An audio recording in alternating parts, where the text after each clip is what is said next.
Margaret Ellis had never been afraid of silence. For more than 40 years, she had stood in front of classrooms packed with children, chattering, laughing, arguing, dreaming, and she had learned to find peace in the quiet that came afterward.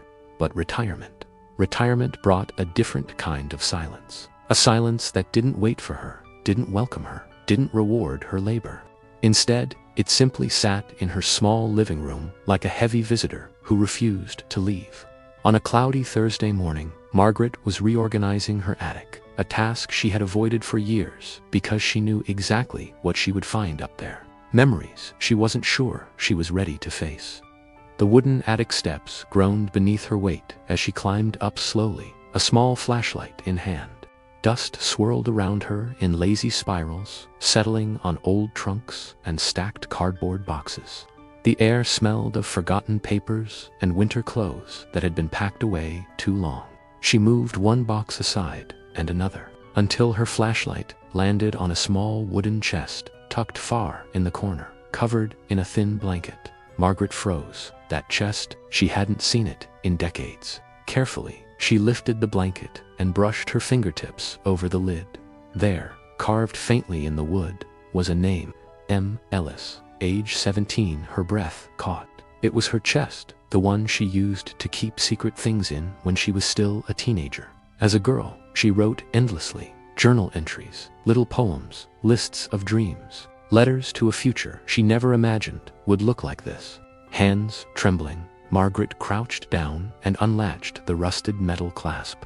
The lid opened with a soft creak. Inside, wrapped in faded ribbon, was a stack of envelopes, dozens of them. Every envelope was addressed to prize, to myself, to be read only when needed. Margaret pressed a hand to her chest. She had completely forgotten about these. Slowly, she picked up the first letter. The envelope yellowed with age, edges curled. She took a deep breath and opened it. Letter 1, from young Margaret, age 17. Dear me, if you're reading this, it means you've forgotten something important. You've forgotten who you once wanted to be. Margaret felt her throat tighten. Asterisk, so here's your reminder. You wanted a big life. You wanted to help people, teach them, guide them. You wanted to see the world. You wanted to love someone deeply and never let fear stop you. If you're reading this, maybe you need a nudge. Don't let life shrink you. The world is still waiting. Asterisk, the letter ended with a tiny drawing of a sunflower. Margaret sat still for a long time, the paper resting in her lap. She felt something she hadn't felt in years, a quiet stirring inside her chest, a memory of the girl she used to be. But that girl felt like a stranger. She placed the letter aside, swallowing hard. Who was I back then? She whispered to the empty attic. And what happened to her? Over the next hour, she read 3 more letters. Each one was written in her young, looping handwriting, filled with hope, boldness, and the kind of naive courage she once carried like armor. Some letters felt sweet, some felt painful, some felt like accusations. Stop hiding. Say yes to something. Don't let loneliness become a habit. By the 4th letter, Margaret had tears in her eyes, and a question she couldn't ignore. When did I stop living like her? Downstairs, the doorbell rang. Margaret wiped her face quickly and made her way down the steps. When she opened the door, she found her neighbor, Nora Caldwell, smiling brightly as always, holding a container of cookies. Nora was 68, lively and talkative, the kind of woman who remembered everyone's birthdays and kept track of every community event. Margaret, dear, you look like you've been wrestling with a ghost, she said cheerfully.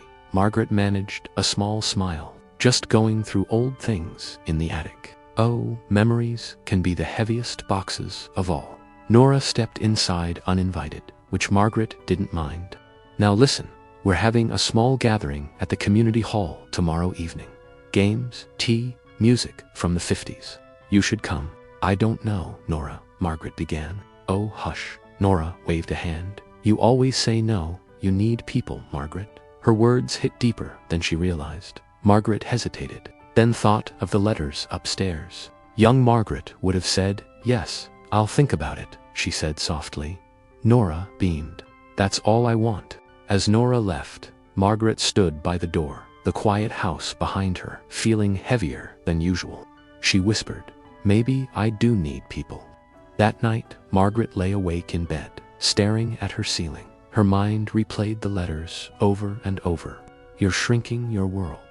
You wanted bravery. Don't let life happen to you." The words stung, but not in a cruel way. They stung like someone touching a wound that needed healing. She turned over and noticed her bedside drawer was slightly ajar.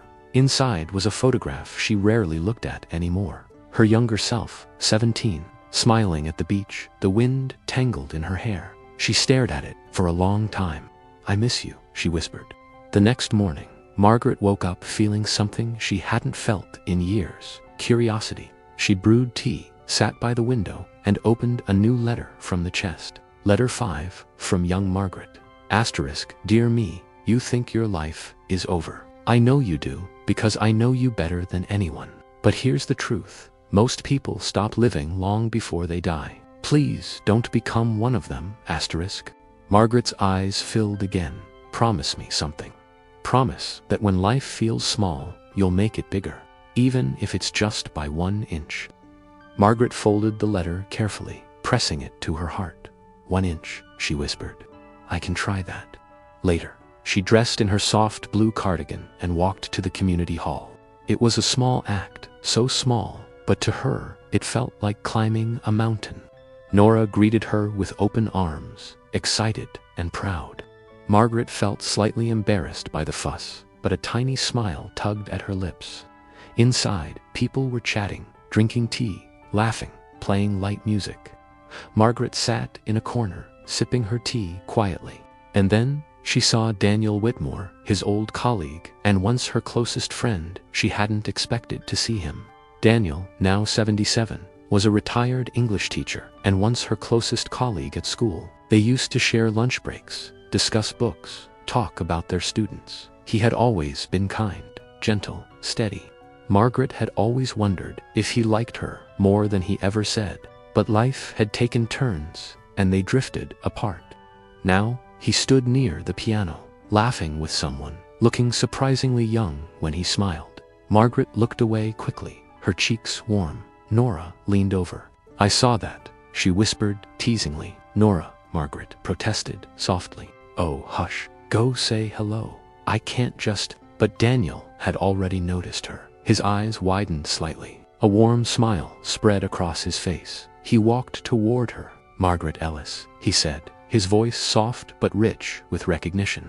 "As I live and breathe." She stood, suddenly nervous. "Daniel, it's been so long." "Too long," he said gently. "How have you been?" Margaret opened her mouth, but she didn't know what to answer. Her life had been so quiet, so small, so full of memories she rarely spoke about. "I'm managing," she said softly. Daniel nodded with understanding eyes. Sometimes managing is its own kind of courage. Margaret felt something inside her shift. For the first time in years, she felt seen. They talked for almost an hour about books, the students they once taught, the little aches and joys of aging. Margaret felt surprisingly comfortable, as if she had slipped into an old, familiar coat. Then, as she stood to leave, Daniel said, "Margaret, maybe we could catch up properly sometime. Tea, a walk." She blinked. Her heart fluttered like it hadn't in decades. I'd like that," she said quietly, and Daniel smiled, the kind of smile that promised warmth. At home, Margaret climbed the attic stairs again, her legs trembling, not from age, but from emotion. She opened the chest. She needed another letter. Letter 6, from young Margaret. "Dear me. If someone kind wants to walk beside you, let them. You, Dan T, have to be alone just because life didn't go the way you imagined." Margaret closed her eyes. A tear slipped down, and Margaret, please, don't punish yourself for aging. You didn't lose your worth. You grew into it.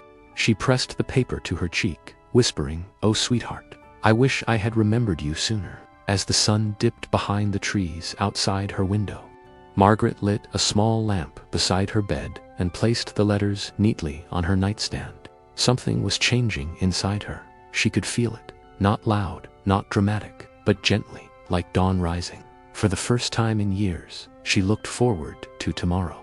Before she turned off the lamp, she whispered to herself, 1 inch at a time. And if someone listening right now feels a little less alone, if this story touches a small corner of your heart, then you can support this channel through the PayPal link in the description. Even the smallest gesture means the world to us. It helps us bring more warm stories into your evenings. Margaret fell asleep with a letter resting under her hand, and tomorrow she would open the next one, because somewhere inside those envelopes, her younger self was waiting to guide her home again. A new day, a new letter. The next morning, the quiet hallway of Meadowbrook Senior Residence felt unusually warm. Margaret Turner, the retired teacher with the gentle eyes and shaky hands, sat in her favorite corner chair near the window. The soft winter sunlight touched her face as she held the next envelope. It was labeled, "Letter 2 to my 72-year-old self." She smiled nervously. Just then, Lily Carter, the cheerful 32-year-old caregiver who handled most of Margaret's daily needs, walked into the room. Lily was the bright-hearted caregiver with messy brown hair tied in a bun and a habit of calling every resident sweetheart. Lily had grown deeply attached to Margaret over the months. "Ready for another adventure?" Lily asked gently. Margaret nodded. "If I faint, you're responsible." Lily laughed. "Deal." Margaret carefully tore open the envelope. Inside was a neatly folded page, written in the same youthful, confident handwriting, a handwriting she once had before arthritis stole its steadiness. She began reading aloud. "2, letter from 1971. The second message. Asterisk, asterisk, dear future me. If you're reading this, you made it through another storm. I want to tell you something you might have forgotten. You once promised yourself you would never stop learning. At 21, I don't know what your life looks like now. I don't know what you lost. I don't know who you miss. But I hope you're still curious. I hope you still wake up wanting to put something beautiful into this world. Please, don't stop teaching. Teach someone something, even if it's small. Teach them how to dream again. Asterisk, asterisk." Margaret stopped reading. Her eyes filled. Lily touched her shoulder gently. "You okay?" Margaret whispered. "I stopped teaching the day my husband died. I thought that part of my life was over. Maybe the letter is telling you it's not," Lily said softly. Margaret took a deep breath and finished the letter. "You may feel lonely someday. When you do, remember, loneliness doesn't mean you are empty.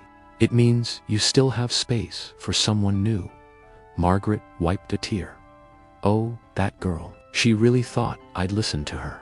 "You are listening," Lily said warmly. "That's why this is happening, Margaret." 3. A small beginning. That afternoon, the activity room was filled with low chatter. A few seniors were playing cards, others knitting, some simply sitting quietly. At a corner table sat Arthur Jennings, the 79-year-old retired engineer. He was struggling to use the new tablet the staff had given him. He tapped the screen so hard, it made the device flicker. Margaret approached him. "Mind if I help you?" she asked gently. Arthur sighed. "These things hate me." Margaret chuckled. "They don't hate you, you just need to be kinder to them." Lily watched from a distance, smiling proudly. The letter had worked. Within minutes, Arthur was successfully opening photos, adjusting brightness, and even scrolling like a pro. He looked at her in surprise. "You're a wonderful teacher." Margaret felt a small spark inside, something she hadn't felt in years, hope. She returned to her room later that day, opened the wooden box, and whispered, "Thank you for reminding me who I am, for another night, another letter." The next evening, the entire senior home was silent, except for the faint sound of a TV somewhere down the hall. Margaret sat at her desk. Another envelope waited. Letter 3, for when you feel like you're disappearing. Her breath caught. She knew exactly what this letter was about. She opened it. Third letter, the painful truth. Asterisk, asterisk, dear me. If you're reading this, then life has worn you down. Maybe people forgot your birthday. Maybe your children don't call. Maybe the world around you feels too new, and you feel too old. I want you to know something. You are not disappearing. You are becoming light. Asterisk, asterisk, Margaret's vision blurred. She whispered, "How did I know someday I would feel this way?" she continued. Asterisk, asterisk, every person you taught, every child you calmed, every life you touched, they carry a piece of you. You are not forgotten. You live in memory. You live in kindness. You live in stories. And when someone says, that teacher changed my life, they are talking about you. Asterisk, asterisk, the words hit her deeply. She placed the letter against her heart. For years, she had silently believed she no longer mattered. Now, her younger self had reached across 5 decades to tell her otherwise. 5. A visitor arrives, and everything changes. 2 days later, as she sat in the courtyard reading a novel, Lily rushed toward her. Margaret, you have a visitor. Margaret blinked. A visitor? For me, she hadn't had one in years. Lily escorted a middle-aged woman into the courtyard. The woman looked around nervously before spotting Margaret. Mrs. Turner, she asked softly. Margaret studied her face, the familiar eyes, the familiar smile, and suddenly recognized her. This was Rebecca Hayes, now 51 years old. Rebecca was now a successful author of children's books. My God, Margaret whispered. Rebecca, the moment Rebecca nodded. Margaret burst into tears. Rebecca sat beside her and held her hands. I'm sorry it took me so long, she said. I should have come much earlier. What made you come now? Margaret asked. Rebecca took a deep breath. I found your obituary. Margaret's eyes widened. My obituary. It was for another Margaret Turner. But it scared me. I thought I lost my chance to thank you. So I promised myself I would visit you if you were still alive. Margaret covered her mouth, overcome. Rebecca continued, voice trembling. You were the first person who ever believed in me. Everything I am today started in your classroom. Margaret couldn't speak. Rebecca wiped her tears. And I thought you should know, your teaching never stopped living. Margaret felt the words settle into her soul, exactly like the letters had said. She wasn't disappearing. She was light. 6. The 4th letter, the hardest one. That night, after Rebecca left, Margaret sat down at her desk and opened the next envelope. Letter 4, for the day you're afraid of tomorrow. Her fingers trembled. She unfolded the paper. Asterisk, asterisk, dear me, if you're afraid, it's okay. Fear means you're still alive. Maybe you're scared of being alone. Maybe you're scared of ending. Maybe you're scared of being forgotten. Let me remind you of something. Life is not about tomorrow. Life is about the next breath. And if you're still breathing, then you still have time to love, learn, and begin again. Asterisk, asterisk, Margaret exhaled, shakily. She whispered, I didn't realize how scared I had become. Lily knocked gently and entered. You finished today's letter. Margaret nodded. It feels like the girl I was is holding my hand. Lily smiled.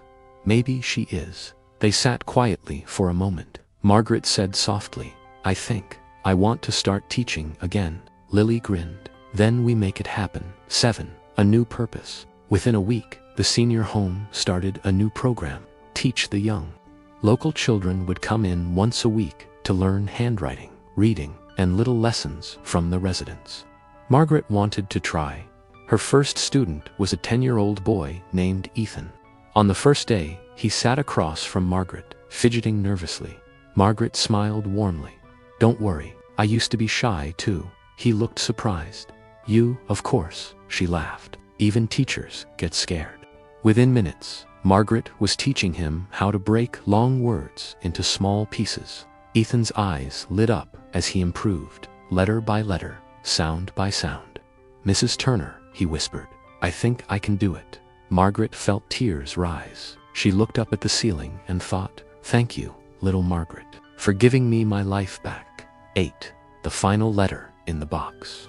A month later, she had read all but one letter. The last envelope looked older, worn, as though her younger self had pressed it with extra care. It was labeled, Letter 10, the last one. She opened it slowly, Lily standing beside her.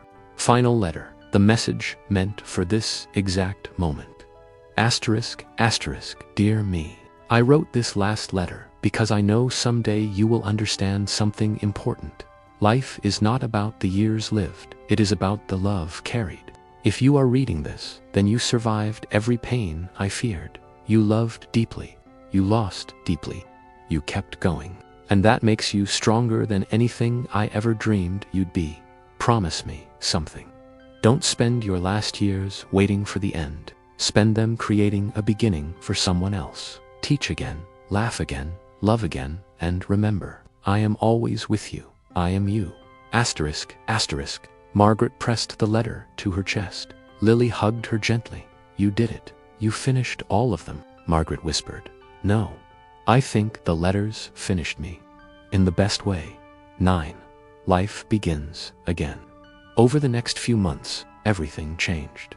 Margaret became the heart of the senior home. Kids loved her. Residents respected her. Even staff members came to her for small lessons and warm advice. Arthur often joined her in the courtyard. They talked about books, music, and their late spouses. For the first time in years, Margaret found companionship again, quiet, gentle, and comforting. Rebecca visited her regularly, reading drafts of her upcoming book. She even told Margaret she wanted to write a novel inspired by her. Ethan's reading improved so much that his school awarded him Most Improved Reader of the Year. He ran into the home, waving the certificate proudly. Mrs. Turner, I did it. Margaret hugged him. I knew you would, and just like that, the retired teacher began teaching again. The lonely woman began living again. The fading memory became inspiration again.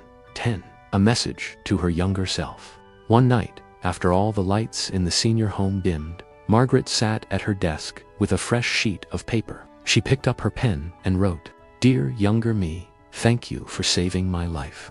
I hope I made you proud. She folded the letter and placed it inside the wooden box where the old letters once rested. Then she whispered, It's your turn to read.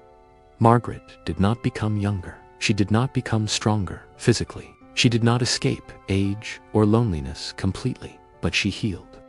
She embraced her future, and she finally understood what those forgotten letters were meant to teach her.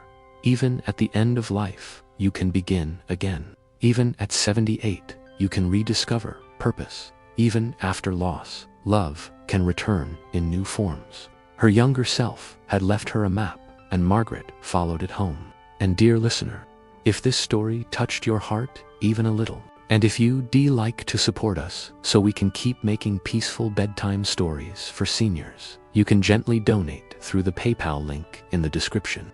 Your kindness helps us keep this channel alive, and it honestly means the world to us. Thank you for being here. Press the like button, leave a comment, and tell us which moment touched you the most. We'll be here every night, sharing stories that gently remind us that love, memory, and time are beautifully connected. Good night, dear friend.